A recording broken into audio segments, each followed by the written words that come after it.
Welcome to Baseball Biz on Deck. I am Mark Corbett, your host. Matt Germain is off this week, and I look forward to having him back next week. It's kind of interesting when he's taking a little vacation time, as will I. But first, I want to at least take a peek at what's happening in the AL East and the Rays. In the American League East, it's virtually a three-way tie. We've got the Blue Jays leading off with a 48 wins, 38 losses. We got the Yankees tied at 48 and 38 as well, and the Rays at 48 wins and 39 losses. The Rays are only only a half a game behind the other two to be leading the division. So while it looks like a very strong competitive division this year, it also means we'll probably see one or two of these teams in the wild card as well for the American League. So that should be proving pretty interesting. So I did want to touch on that before we got to the part of the show we got it previously ran on Florida Baseball Biz. It's with Tony Ciccarello, and he'll be talking about the West Tampa Little League. It's interesting, too, because Little League is something we're going to be talking more about here on Baseball Biz on Deck as what's going to be at Williamsport toward the end of August will be the championship. So we're going to try to do a few Little League stories in between. Here's a question for you before we get started. And here's someone else from the Tampa area. This person was in a uniform as a player, and when he was there playing in Major League Baseball, he had over 1,000 wins. 1,000. This particular baseball player then became a manager, and as a manager, they had 1,800 wins. So the question is, who is this person, and are they in the Hall of Fame? We'll get back to that after the interview with Tony Ciccarello. Today on Baseball Biz, we have a very special guest, and that's none other than Mr. Tony Ciccarello. He's from West Tampa, and he's played both in the Little League there and also in the Senior League, which won the World Series back in 1970. It's great having you here today on the show. You and I were talking before we got started here today about living here in Tampa. You know, I'm a newbie. I've been here 19 years. Yes, yeah. You're a native. You're getting there. Am I? You're getting there. But, I mean, the one thing after being here, I had the good fortune of working over the Tampa Bay Rays as a fan host.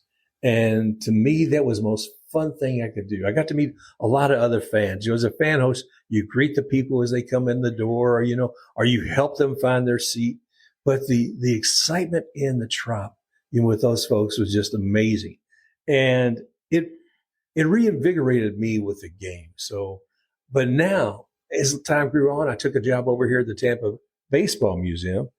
So the love of the game just was kind of reignited with that. But you guys, when I realized what was going on in Tampa, the game is part of the fiber of everybody around here, and certainly here in West Tampa. Well, yes, growing up with West Tampa, a lot of our fathers had a lot to do with it because they were big baseball fans and they played baseball. So we, in turn, followed them and played baseball. And then it got to the point where a lot of times baseball was your life. You really enjoyed it so much. You could go to the park and play. You could find pickup games, and you started knowing everybody. And baseball was a really big deal growing up. Give me an instance. Was there a coach or a player in the league that just really set you guys on fire? Not really, because, there were so many people playing and coaching. Yeah. That you got to know everybody. You picked a little bit of this, picked a little bit of that. And like I was saying, my greatest influence was my father. Yeah. And he'd go to work, no matter how tired he was, he'd come and throw with me and my brother. He'd coach us. And they had a lot of guys had a lot of fathers that did that. Yeah. So they were kind of our heroes, and they showed us the love of the game. And then we took it from there, and we passed it along to our kids too. You and I were talking before the show is a book entitled Baseball Was My Life, Stories from West Tampa. Mm-hmm. And Mary Jo Melone and Art Keeble wrote this book. I love it. I mean, you think about baseball. We're not talking about Florida. We're not even talking about Tampa. This is granular, buddy. Yes, it is. It's about West Tampa. Yes. What we were talking about earlier, as far as being part of the fiber of this area, I mean, geez, man. I look down this list. We're talking about everybody from Pop Cuesta, to the Tamargos. We're talking about Martinez and Gonzalez. And Yes. this area is, like I said, is just so rich with it. But it starts somewhere. And with you as a youngster, I mean, you saw quite a bit, like you're saying, going from park to park, I guess, and pickup games. Mm-hmm. But you played some organized ball even as a young man, too. Oh, yeah, yeah. I played. We had a little league at St. Joseph Catholic School. From there, I went to West Tampa Little League. And that was, I guess, the major leagues of youth baseball. And at that time that I went, it seemed like there was a whole group of ball players that it was a nucleus of everything that was going to be great in the future. We won championships. We went to World Series, and it was in kind of a encapsulated 7, 8 to 9 years. So that was a good group of guys that came through there, and they kept going. And a lot of the guys, they played high school, they played college. Some went to the pros. So it was almost like the perfect thing in time. It all came together. Plus, everybody loved the game so much. When you're surrounded by other folks that still have that kind of passion, I mean, that means a lot. Let's talk a little bit more about that, because not only were you all just enjoying the game here, it was elevated. There was some national attention. What happened? Tell us a little bit more about the Little League with West Tampa. Okay. The Little League, back in 1967, we were the 11 and 12-year-old All-Stars. And we began playing. And back in those days, everything was single elimination in the All-Star tournaments. You lost the game and you went home. Yeah. So we started out here in Tampa, went to Dunedin, and the Southeastern Regional was in Al Lang, St. Petersburg, right down the street. Right. So we won 11 straight games. Oh my gosh. And after we won the 11th game, then we got the trip to the World Series. And I'm not sure, but they tell me history says that we might have been the first team from Florida to go to the Little League World Series. Oh my gosh. Yeah. We didn't win. We came in 5th, but a lot of us, when we went by plane, and I'll never forget, it was Eastern Airlines. They're not around anymore. And most of us had never been on an airplane. So you can imagine how exciting that was. And you know what? We weren't nervous. We really looked forward to going. Went to Williamsport. They took great care of us. And again, we came in 5th, but it was a great experience. That was in the Little League. Yeah. What it was, we had to win 11 straight. Oh, 11 straight games. The last 4 were to Al Lang, which was the Southern Regional. They called that Southeastern Regional. And that whoever wins that goes to Williamsport. And still being able to go home at night and have dinner. And yeah, exactly. That's what it was. And we were the only team from the area that was that close. So, you had teams from Virginia, Alabama, Texas. We were right down the street. It was very good. It was good, especially for the parents too, because everybody could come out and see us. Everybody. Well, let me ask you a little more about that too. What was the crowd like? When you guys were playing there, what was that like? It was the first time that anything like that would happen. It happened. So after the games, I mean, the crowd sometimes would rush on the field. And it was like the major leagues. You'd have to go to them. The mothers would kiss you. The fathers would shake your hands. And we were like, what's going on here, And for West Tampa being a little section like that, this is big time. And at that time, the newspaper's sports section gave us front page coverage. Wow. So it was big. There's some articles that I still have that my mom would cut up and keep, but we were front page on the sports that page. Is so cool. That was very cool. Yeah. Yeah. Well, let me ask you more about that, because I'm thinking, you're saying this may have been the first team that made it from. That's my understanding from Florida. No, it's funny. I mean, I was looking at Wikipedia trying to get a feel on some of this, and I was curious to see if Florida would be like the number one state that had delivered teams to the World Series for the Little League. And lo and behold, I wasn't surprised to see California in there, because a very large population there, but exactly, but also good weather, just like we are lucky to experience here in Tampa most of the time. Yes, not so much the hurricanes. Yeah, not so much lately. The idea of it is that it's conducive to being able to play the game throughout the year. It's like if you go to Wisconsin, you don't necessarily think that somebody's going to be playing ball all day long. Maybe more hockey. Well, all the leagues here they used to have, they called it winter ball. Yeah. And you play in October, November, December. And then January came, you start registering to play for spring ball, which started in February. So you're absolutely right. This was year round here. Being in West Tampa, you're also looking at a lot of the folks that came up through Ybor and a lot of them who had worked in the cigar factories. There was such a diversity of people there. I mean, it was immigrant city there, man. I mean, you're talking about Spaniards, Cubans, you're talking about Germans, and I know there's other Italians. Yeah. Well, how did I miss that one? Yeah. Well, I'm half Spanish, half Italian. Yeah. Yes. Yeah. German. They had a German club in Ybor City. Yeah. Yeah. Yeah. And it was a mixture. And what had happened with that, it was a mixture, but everybody loved baseball. Yeah.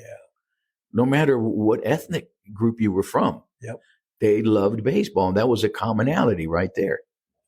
That's so cool. Yeah.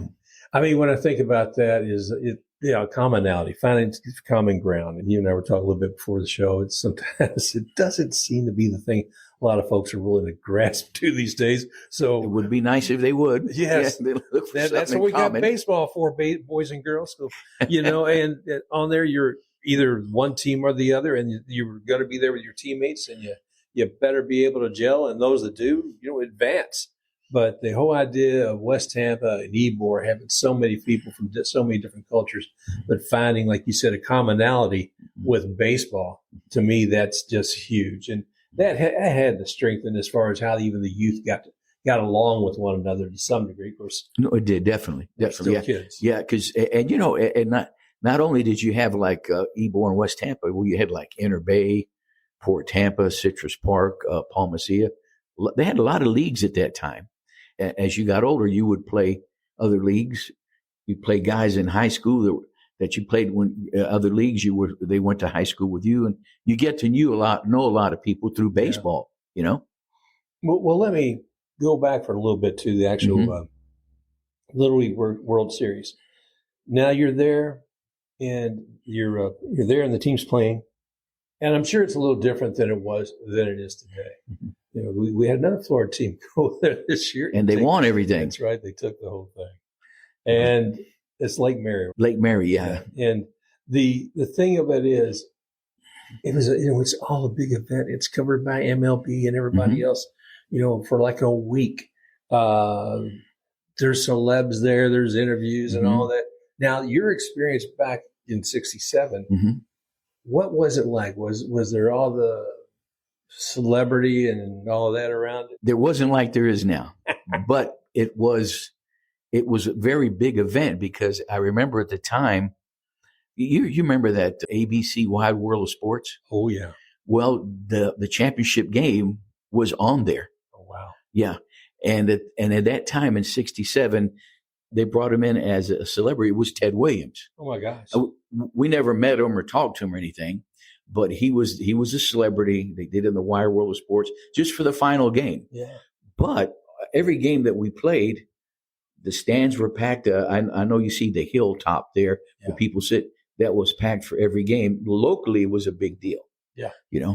And they kept us all the ball. We stayed in a big camp. We each had our little cottages. We had the cafeteria. They fed you. They took care of you. And they even watched what you ate. Yeah. Yeah, because growing up, you used to ask for a Coke, a cold Coke. It was called a suicide. It was grape, orange, Coke all mixed together. And up there, when you would, in the camp there, when you'd ask them, hey, give me a suicide. No, we don't want to get you sick. You can have one of each, one only, but he says, we don't want to mix it and get you sick. So that was a big deal there. Yeah. Oh, okay. Tony and I took a brief break there. It was basically, I was checking to make sure this thing's recording properly. And it is. We're lucky. Okay, let's get back to the meat and potatoes. So we were talking about Ted Williams and everybody coming to the Little Leagues. We were talking about how Florida has had such a great amount of players, but also been to the Little League World Series several times. But with you guys, it didn't stop there. I mean, Tony, with you and your buds, there was this, a senior. Yes. We, that team from 67, the nucleus of that team in 1970, we were playing senior league baseball. 13, 14, and 15-year-old division. Right. We did the same thing there. There, you had some places where it was double elimination. Mm-hmm. Okay. But we made it through Tampa. We got everything was in this area that we were fortunate. And the Southern region was in Asheville, North Carolina. Now, we got up there. We had our first loss, but we had already beaten that team. Right. So when we were in the winners bracket, they beat us. We came back and we beat them. And then from Asheville, that was the Southern region. We went to Gary, Indiana. Oh, wow. For the Senior League World Series. Now, the stadium wasn't as big as the one in the Little League and anything, in Little League World Series. And they had teams. I'll try to remember. They had the 5 teams, North, South, East, and West. And then what they did was the state champion from Indiana, where Gary was, they let them get in the tournament. Then they had there was Europe, Canada, Puerto Rico, and Mexico. Oh, wow. So, yeah, and we won that basically with the same group of guys. A few different ones, but mostly the same group of guys. And most of the guys that we played there went on to play, well, most of them played high school, but college, and some went minor league pros. So it was a good team, and we all knew each other, everybody. And it was a group of guys that we knew that if one guy had a bad game, somebody else would pick it up. We had a lot of confidence in each other. Yeah. Even if, let's say, if you're the 8th or 9th batter, we knew you could do it when we needed it done. So, and it was they didn't have any celebrities, yeah. But they had a man here named, he owned the Tampa Tarpons at the time, Mitchell Mick, and he would broadcast the games on one of the local radio shows. I love it. And somebody even wrote in this book, he said, when the game was on and being broadcast in West Tampa, you could go from house to house and hear the radio on. Somebody mentioned it in the book. Oh, I love it. Yeah, and he did that. It was another great experience. And the flying, we didn't care because we'd already done the trips there. We'd already flown in planes and things like that. So you would land in O'Hare Airport in Chicago, then they'd bus you to Gary, Indiana. And it's always a great thrill. But I tell you what, the guys that we all play together, I think we kept each other grounded. Mm. You know, nobody got a real big head or anything like that because we were all pretty good and we kept each other grounded. It was very interesting. Good group of guys. You know, in my pure ignorance, first time I heard Senior League, I thought that'd be you and I now. Yes, exactly. Yeah. 65 and plus. Yes, yeah. Yeah, that's right. Yeah, that's what it sounds like. It does. Yeah. So, to me, it's kind of sad that there's not as big a spotlight or close to it as we see with the Little League. Oh, yeah. The Little League it's amazing what they do now. Almost every game is broadcast on TV, on the radio, or something in the Little League. Yeah. And back in the day with us, it was big. Because I know Little League baseball was huge even back when we were growing up and playing. Right. And as a matter of fact, the local stations, I don't know if you remember, a lot of people here remember, his name was Andy Hardy. Mm-hmm. He was a local sportscaster here in Channel 13. They would send him to be with us, to talk to us and follow the games and everything like that. Yeah. So he was a celebrity. It was huge for us, And it was quite a experience growing up and playing there. Yeah. That sounds like such a blast. It was. Yeah. Now you referenced a book and we were talking about earlier. Can you tell us a little bit more about that book? Oh, this book here, I remember Mary Jo Melone and Art Keeble, they wanted to do a book on West Tampa. Mm-hmm. Starting out, the players that played in West Tampa went to the big leagues, West Tampa Little League.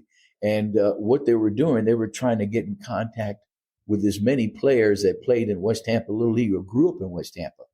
And they got a hold of me. As a matter of fact, we met at my mother and father's house. They asked us to bring clippings, whatever you did. And I brought it. They talked to me. They had talked to my dad, and we turned everything in. But we didn't know what they were going to do, right, what they were going to write, what they were going to put in the book, pictures or nothing. We just gave it to them.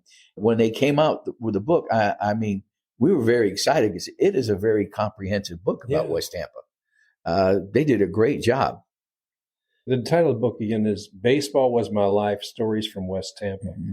and I love it. They've got some great photos in here. I know you appear. Well, you appeared not only a couple of times. I mean, one of the times you're on the freaking cover, man. That was a surprise to me. I never knew they were going to do that. And the book showed up. I said, "Oh, that's me," But I really didn't know they were going to do that. I love it. I mean, now that picture, it says La Gazzetta there. Yes, sir. That is the group of men who built the concession stand at West Tampa. And my dad is on there. He was one of them. Oh, wow. And the mayor of Tampa at that time was Nick Nucio. He's in that picture too. So, yeah, they had all the people who helped build it. La Gazzetta, that's actually a trilingual newspaper, if I remember correctly. Right, exactly. And, you can actually find online a lot of the old papers of this, but you have to know a date. It's a great resource for a lot of folks too, La Gazzetta. But I love this. And you're talking as far as me coming back to what the essence of what you're saying, though, tell me a little bit more about the field and the development of your father's participation with that. Well, he along with a lot of the fathers there, my dad was in construction. There's the other gentleman there. A lot of them were in construction. So one of them ran the show, and the rest of the people got and helped him. It was a 2-story block building, and they would do that on the weekends. Mm-hmm. The fathers would get together. They'd get people to donate materials, and they donated their times. So the only thing it cost them was their time, and they were glad to do it. And it was at the time when they built, it was the senior league concession stand. That was state of the art right there at 2-story one. They upstairs was the room for the board of directors. Downstairs is where they served all the food and everything like that. So yeah, it was a big deal at that time. Well, now that we've seen this and talked about yourself here in West Tampa and the Little League and the Senior League, what was there you feel like that after going through all that, what does you carry through today as part of that history in yourself? It's a very proud history. Yes. I was very proud to be from West Tampa. And and the life we had, we really enjoyed. It was a really good life. We enjoyed it. We got on our bicycles, rode to the park, and it was, I'm not going to say a dream, but growing up was a fantastic thing growing up in West Tampa. Yeah. It's big now, but it was a smaller community. Everybody knew each other. Everywhere you went in that area, somebody you knew. And it was something special. Something special. I get that, and reflecting back on myself, that's what I do. As a child, there was a park near me, and actually it had like 4 diamonds, and it was great. There was a summer, the little leagues there was just great. I mean, you had little concession stands, and it brought a lot of people together. There was some picnics, some people would bring food and all that. It was a blast. It blessed. I can't speak. It was a blast. Mm-hmm. Yeah. It was a blessing blast. But the thing of it was, this whole sense of community. I mean, like you're talking about West Tampa. It brings those folks together to enjoy something together. And to me, that is just essential. I'll tell you this too, that, now, youth baseball and all that, they don't play any Saturday night games. Yeah. Well, when I played there in West Tampa, they played Saturday night games, and that was a big, big deal. The crowds were full because Saturday night, a lot of people, that was their entertainment. Right. Go watch a game at the park on Saturday night. Now, no, nobody wants to go watch a baseball game on Saturday night. Youth baseball, yeah. They want to go to the movies. They want to go out somewhere. And it was a really big event on Saturday nights at the park. Well, I get that. I mean, I can see that. The whole idea of your evening, especially if you've been working all week, and then having that. And I'll say this probably too many times on the show. I worry about travel leagues, travel teams, that they may not have the sense of community that a little league team or their buddies that in the neighborhood, that I feel like sometimes the travel leagues, and I guess I need to have someone show to rebut me on this. I feel like they are so tied into absolute performance that I feel like the joy of the game sometimes is missed. I'm glad you brought that up. I have strong opinions about that. I had a couple of my boys, two of my sons, they played youth baseball, and they were having travel ball teams. Mm-hmm. And I was hoping that they didn't want to do that. Yeah. They did not. And I was happy. Okay.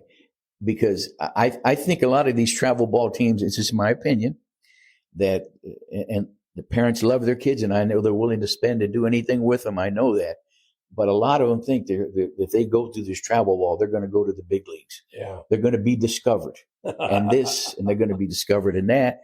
This friend of mine, we talk about it a lot of time. We tell people, if you're good enough, doesn't make any difference where you play. The scouts will find you. Yep. I'll guarantee you, if you're good enough, they'll find you. And I kind of miss having all the youth baseball parks, because not every kid can play on a travel ball team. Yeah. But at a youth baseball park, there's room for all kids. That's right. The good, not so good in the middle. And the youth parks are very good. I mean, they allow the kids to play a good brand of baseball. But now you got the travel ball, cost a lot of money to play and to travel. And yeah, they're going to make the big leagues. No, very few people do. And don't worry, if you're good, they'll find you. I mean, come on, boys and girls. Let's face it. It's an ugly truth, but it's there. And even if you do, it's going to be 6 years before you can be a free agent to maybe be able to work with a team you want to work with. So you think about, if Rob Manfred hadn't cut a couple of levels of minor leagues, I guess there might be a few more players there, but the minor leagues, you look at how full they already are now, and it isn't going to be just travel league folks there. And I've talked with scouts and had them on the show before too, and they say the same thing as you. Mm-hmm. And that's like, guess what? If you're good, you're going to get found. Somebody's going to come out. Exactly. Somebody who's sitting there in the stands at a high school and sees it, they're going to be picking up the phone and calling somebody. And heaven knows, there's everybody. If there's not a true scout, there's somebody who thinks they're a scout. Yeah. And they're going to make call sure them bird dogs. They call bird them. dogs. Yeah. They call them bird dogs. They go look, and then they send the real scout to look at you. Yeah, and you've heard stories too that the scouts go to see somebody, but there's somebody else there that shows up at the game that's pretty good. They go, whoa, where did this guy come from? And they start looking at him. Yeah.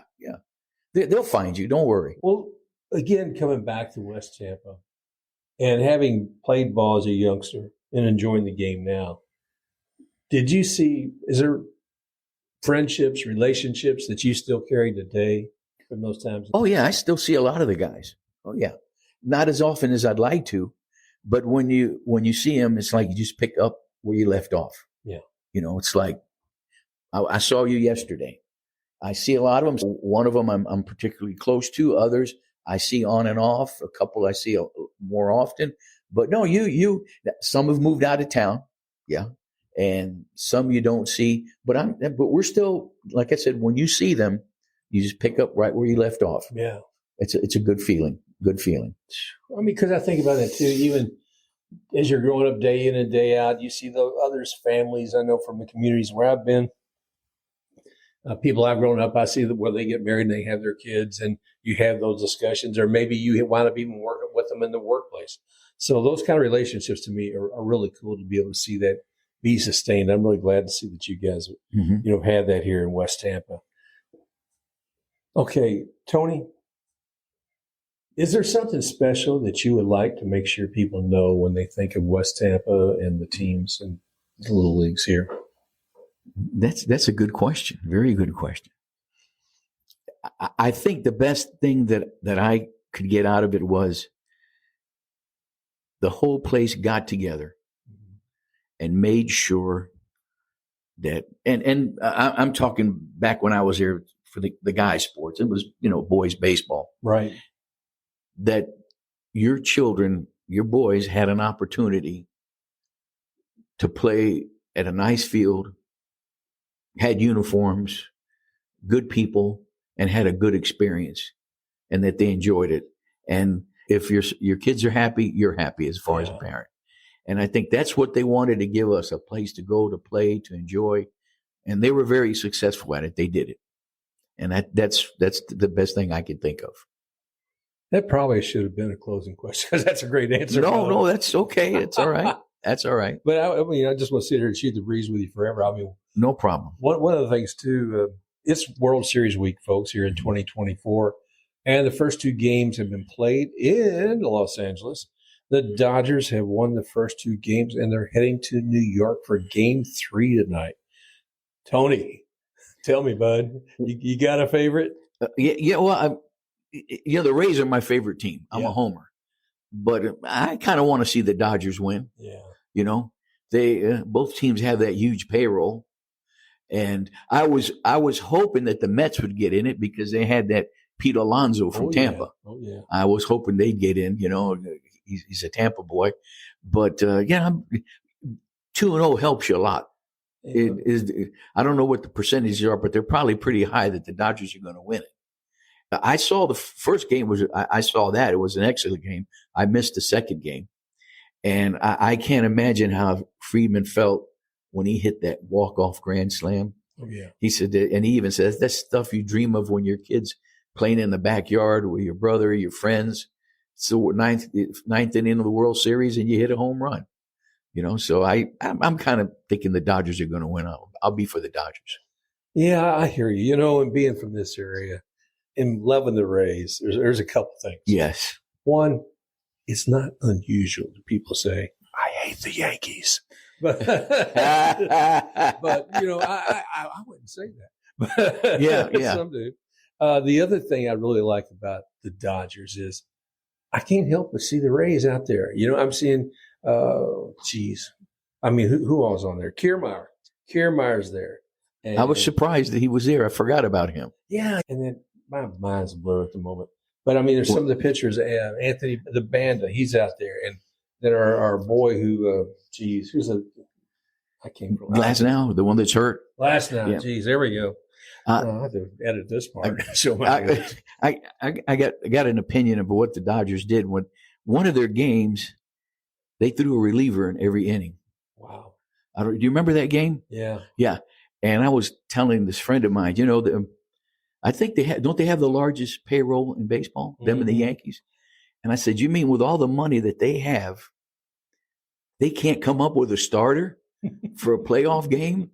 I said, and they're going to play in that Rays baseball with you having a different reliever every inning. Yeah. And somebody told me, well, they have a lot of hurt pitchers in the starters. I said, really?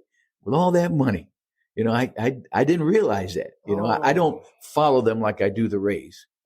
The Rays do that with every inning a different picture and, Rays ball. Yeah, Rays ball, really. No, they've gone through a lot. There's no doubt.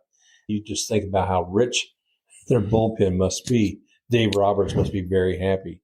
And I'm pulling for the Dodgers if I'm pulling for anybody. Yeah. But I hate seeing two Goliaths in there. I was kind of pulling for the Guardians early on just simply because they don't have the payroll. And while I love the Mets, and I was thinking about Pete Alonso, I also know Steve Cohen of the Mets. He's putting some money in there. He's been pouring some dollars into that team. The Mets, the Yankees, and the Dodgers were up in the top three, right? Oh, yeah. Money? Yeah. Yeah, I mean, I thought that we may actually see the Subway Series in the World Series.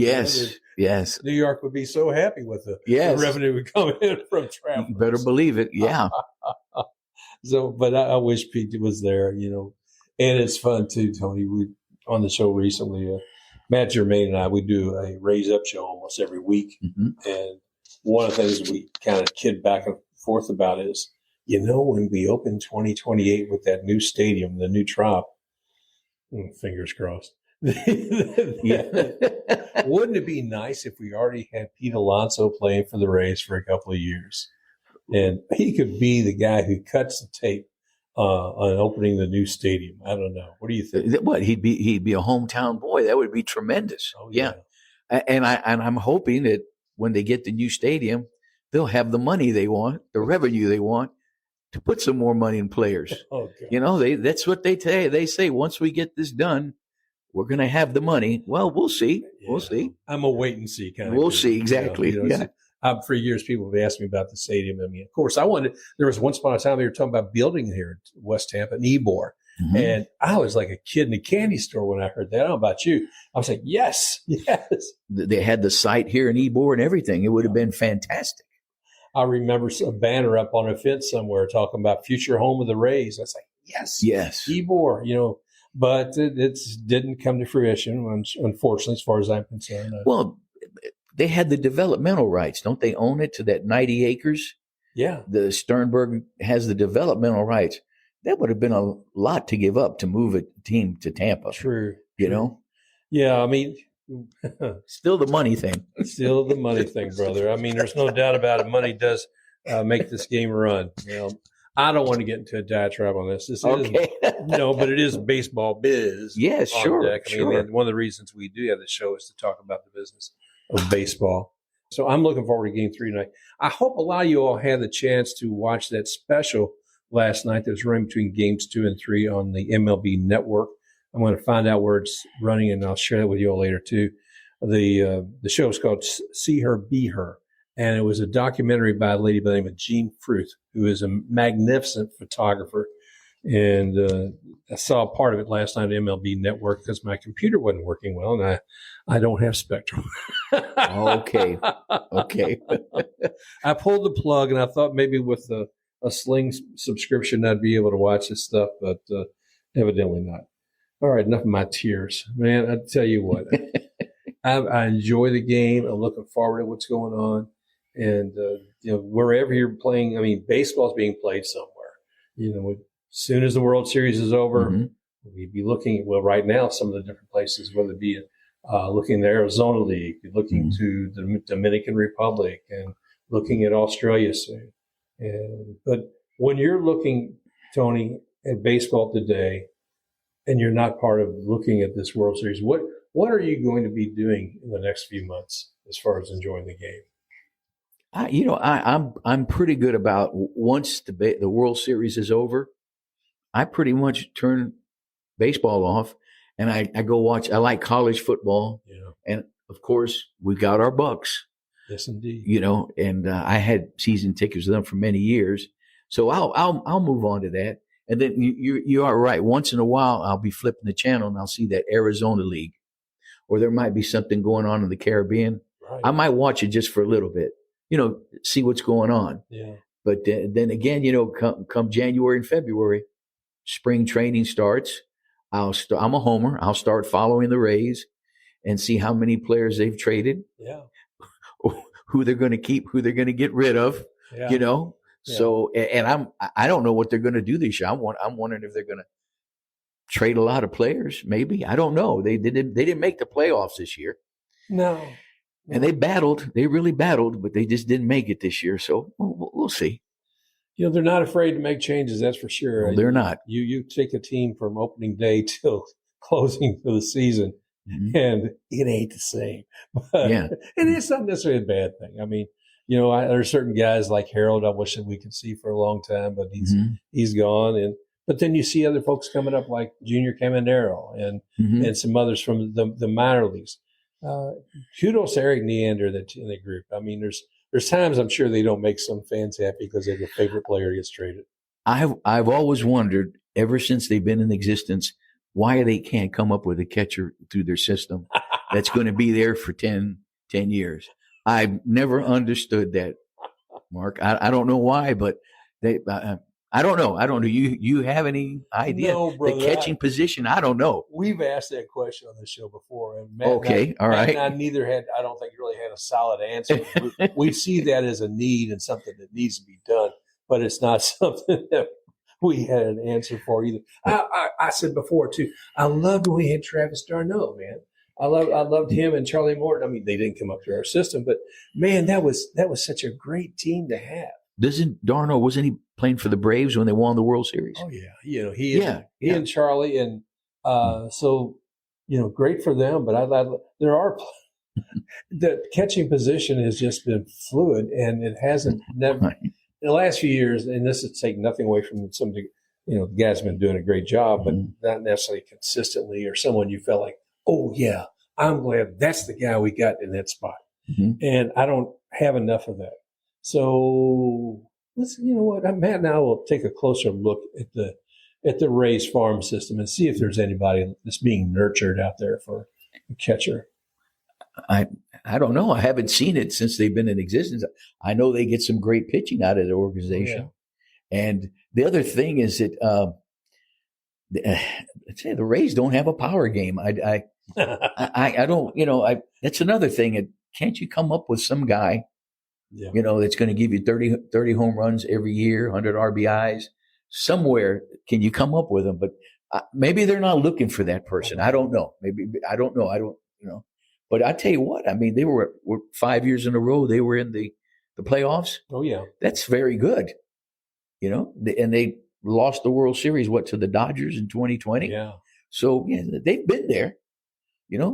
Cash has to be a genius to win the way he does. He has to be. Yeah, there's a reason they've kept him. There's no doubt. And it's like any poor manager, he earns the ire of some fans. Of course. I mean, and 4 years ago, he certainly did with. But yes, I remember. Hopefully, that won't be a moment that's crystallized as part of that man's career, but it's certainly one that he went to the computer. Yeah, he went to the computer. Yeah. I'm going to make a little sales pitch here too, guys. There was a show on Baseball Biz on Deck. It's like the 7 points of denial or something, but we talked about it. It was a Halloween show because it was right after the World Series and after the race, and we talk about the different stages to get to the point of acceptance of what had happened. Yes, right. I know what you mean. Well, man, I tell you what, it's great talking to you here, Tony. Any words of wisdom or something you would really like to impart on folks that we haven't talked about? I'm hoping that as far as youth baseball goes, that when people go to the park, bring their kids to play, make it an enjoyable experience. Yes. Have fun with the game. Don't put so much pressure on the kids. Work with them, help them, and all that. And a lot of kids, some of them, you have to have the want to as a kid to move on and go forward. Some of them, they don't have it, and there's nothing wrong with it. Others, they really want to push forward and go for it, and you as a parent, you support them. But hey, if they just want to go there and have fun and enjoy the game, let them have fun and enjoy the game. Thank you for saying that. You're welcome. Enjoy the game. I love those words from Tony. They actually spell out what we all should do when we're either watching the game, participating in the game, or have youngsters in the game. And when I think about the youngsters, I'm thinking about the Little Leagues. So again, we're going to have more about the Little Leagues here in the future. Let's make sure we give you an answer to that question at the top of the show here. Let's see. We said, who was a player who was in uniform playing with over 1,000 wins in the game in MLB? That player would further go on as a manager and have over 1,800 wins as a manager. And is that player in the Hall of Fame? No. The player's name is Lou Piniella. That's right. Sweet Lou. And we're going to do everything we can to see about getting him in the next group with the Eras Veterans Committee with Major League Baseball. So if you got some ideas, send them in here. Send us some notes on your support of Lou, and we look forward to making a big push to make sure he gets there soon. But I want to thank you all again for joining us here today on Baseball Biz on Deck, and we look forward to talking with you again real soon. Just a reminder, you can find Matt at matgermain.bsky social. That's at mattgermain.bsky.social or Mark at baseballbizondeck.bsky.social. You may also find Baseball Biz on Deck on iHeart, Apple, Spotify, Amazon Music, and at baseballbizondeck.com. Special thanks to XTakeRUX for the music, Rocking Forward.